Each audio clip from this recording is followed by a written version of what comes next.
Viewers and subscribers, you're welcome back again on this platform where we tell you undiluted truth.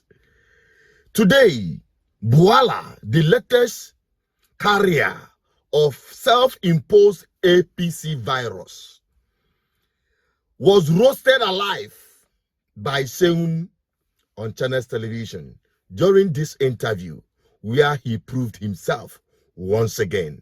Most of the people that are with me today were once against me and even very deep against me. But in life, my mother, this is his word, my mother taught me that if a king is going to be fighting with people, you will now become a lonely king without people.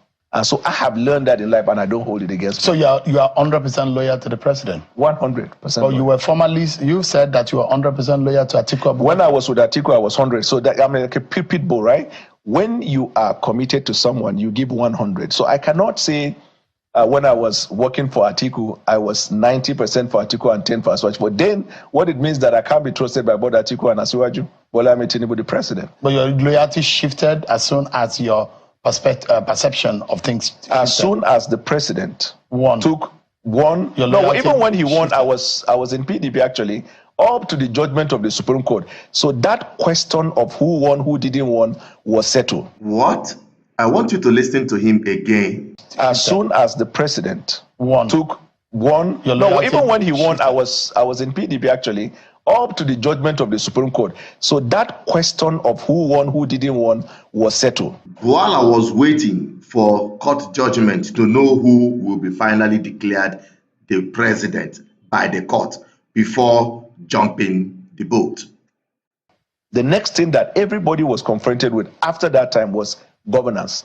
And if you recall, on the 1st, I think, of January, the president gave a speech.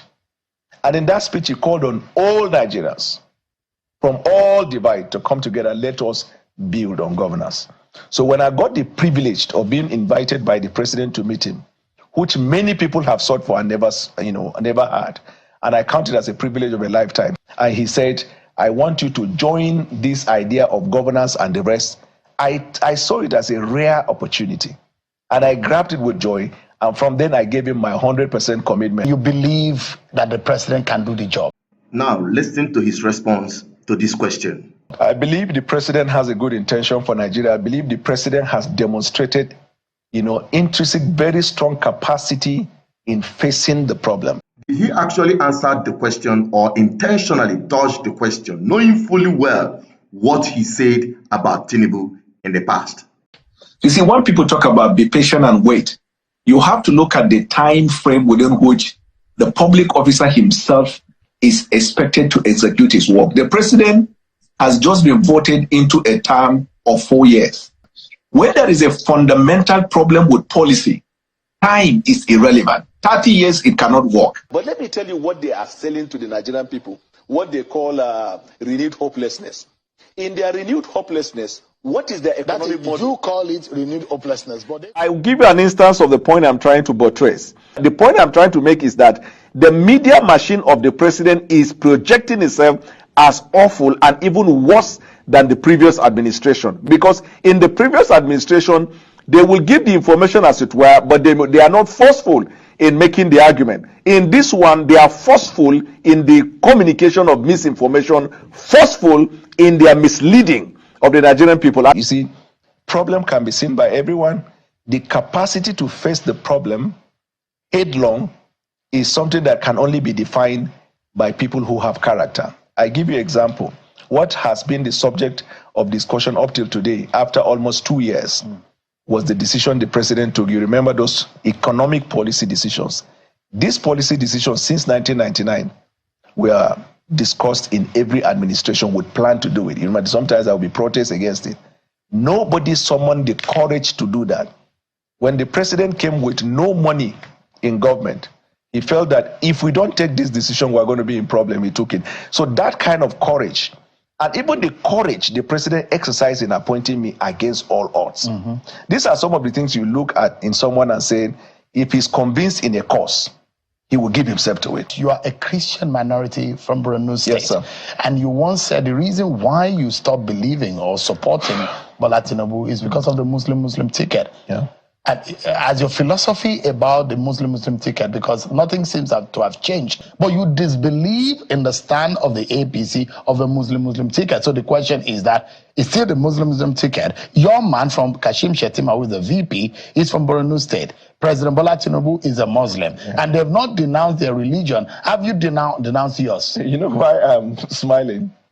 This is what I do for a living as a lawyer, where we cross-examine people. You change style, but you ask the same question which you have asked me in January and I've answered. I'm not prepared to give energy to those things that would distract us from what the president has asked us to do. It's not about Bwala, it's not about people.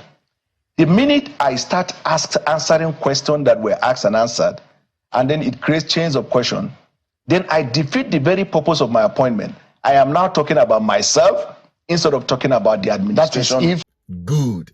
While I was watching that, it reminds me that what this man said earlier was true concerning the function of human brain, how it works.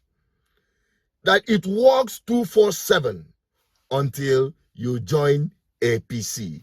These are not my words. It is his, that of Bwala. And you can see that happen in that interview with Seun. Honestly speaking, I expected Seun to bring him to this very point where he has to, not to answer about his stance about Muslim ticket. That is not even the issue.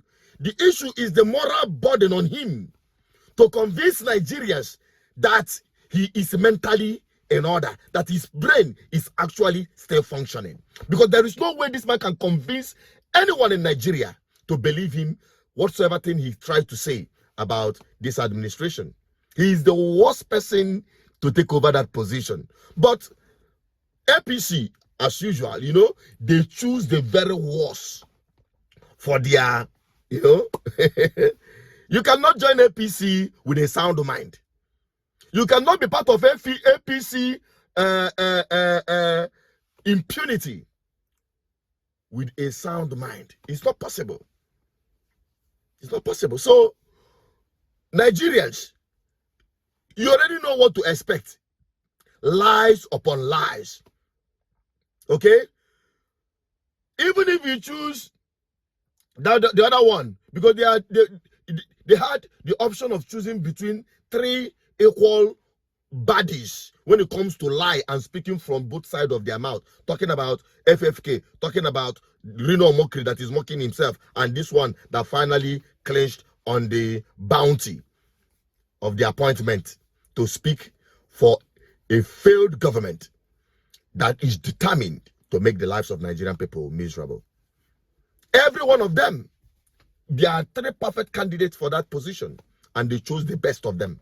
The one who carries more heavier moral burden to take over that position.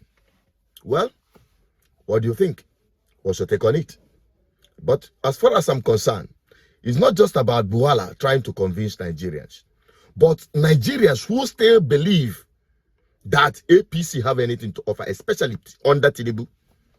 Because seeing what happened in the elections in Edo State and that of Ondo State, seeing Nigerians still coming out in the rally of APC, carrying ballot buses for them, doing all manner of things to ensure that APC remains in power.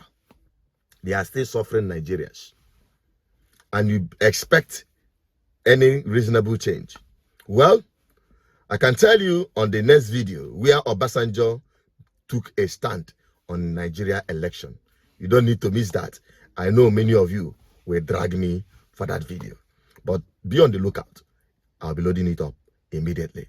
What's your take on this Bwala man and his cohorts like Omokre, FFK, and the likes of them? What do you make of them and that of the Nigerian political sphere? The Nigerian politicians, the system is throwing up the worst set of people to take over leadership positions in Nigeria. And that's the kind of country we have become.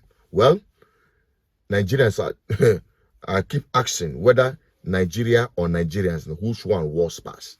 I think Nigerians are worse than Nigeria, because Nigerians are a reflection of what Nigeria had become today, just like Bwala and the rest of them. Let me have your opinion on the comment section and help me share this video to more people. Bye-bye for now.